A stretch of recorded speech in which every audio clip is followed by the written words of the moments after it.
Perkenalkan Bu, nama saya Bidan Talmino Fitri yang bertugas di Klinik Aktif Borneo Magistra Balikpapan. Jadi di sini saya ingin melakukan KIE NIPAS kepada Ibu. Apakah Ibu bersedia? Ya, saya bersedia.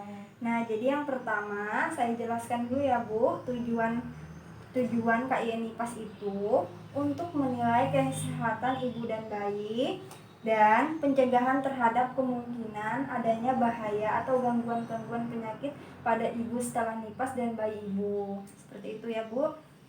Nah, itu di sini saya juga ingin memberikan informasi kepada ibu tentang gizi ibu nipas. Nah, jadi gizi ibu nipas ini ibu harus makan makanan yang bergizi, sehat dan teratur ya Bu. Seperti itu. Yang kedua, personal hygiene ibu. Personal hygiene ibu ini harus sering dibersihkan dan dirawat ya Bu.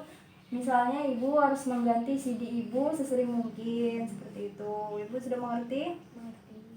Tidak boleh kayak tak acuh gitu ya Bu, harus sering diperhatikan. Karena takut ada bakteri-bakterinya tuh banyak lengket, itu tidak baik Bu, bisa menimbulkan penyakit seperti itu.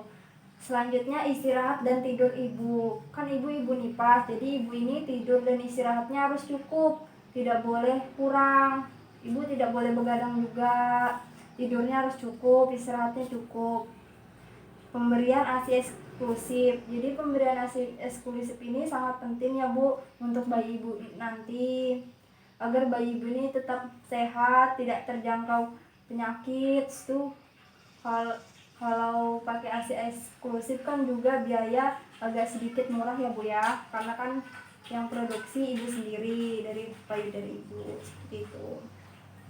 Situ saya ingin memberi tahu juga hubungan seksual ketika melahirkan itu tuh tidak boleh dulu ya Bu, karena pada masa nipas ini kan ibu kan masih terjadi pendarahan biasanya kan. Nah, jadi pada umumnya berhubungan seksual setelah melahirkan itu boleh-boleh saja atau sah-sah saja, tapi setelah pendarahan ibu ini sudah terhenti atau selesai itu baru boleh bisa dilakukan ya Bu. Biasanya pendarahannya itu selesai 3 mingguan seperti itu, baru ibu boleh melakukan hubungan seksual seperti itu.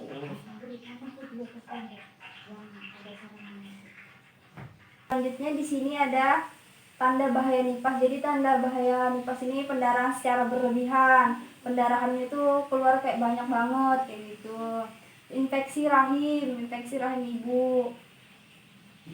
Sakit kepala ibu itu tidak tertahankan, kayak sakit kepala berat seperti itu.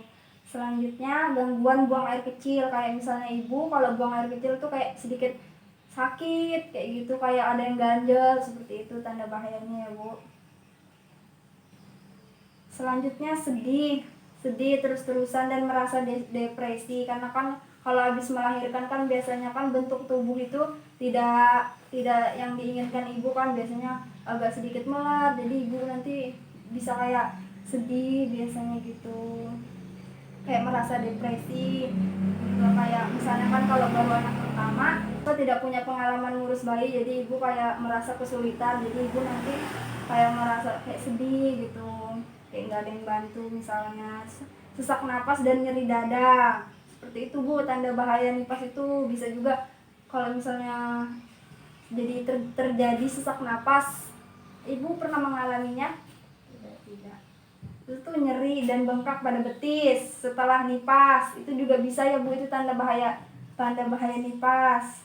Nah, seperti itu Bu, tanda bahaya nipas. Apakah Ibu sudah ingin memberikan konseling tentang keluarga berencana? Nah, jadi keluarga berencana ini memiliki peranan dalam menurunkan risiko kematian ibu melalui pencegahan kehamilan, menunda kehamilan, menjarangkan bila anak sudah dianggap cukup. Misalnya anaknya sudah cukup, mau punya anak 2 saja, ibu bisa melakukan KB seperti itu.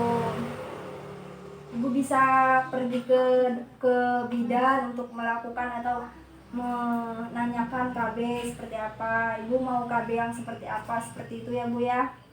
Jadi keluarga berencana sangat penting bagi ibu. Nah, jadi itu saja yang saya sampaikan kepada ibu. Apakah ibu sudah mengerti? Iya, saya sudah mengerti. Baik Bu, jadi jika Ibu sudah mengerti, nanti kan kita melakukan kunjungan selanjutnya. Nah, jadi jika Ibu ada keluhan atau apa yang ingin ditanyakan, Ibu bisa ditanyakan nanti. Kalau sekarang kan tidak ada. Nah, jadi seperti itu ya Bu ya. Kita masih mempunyai kunjungan selanjutnya lagi. Seperti itu Bu. Baik Bu, terima kasih ya Bu.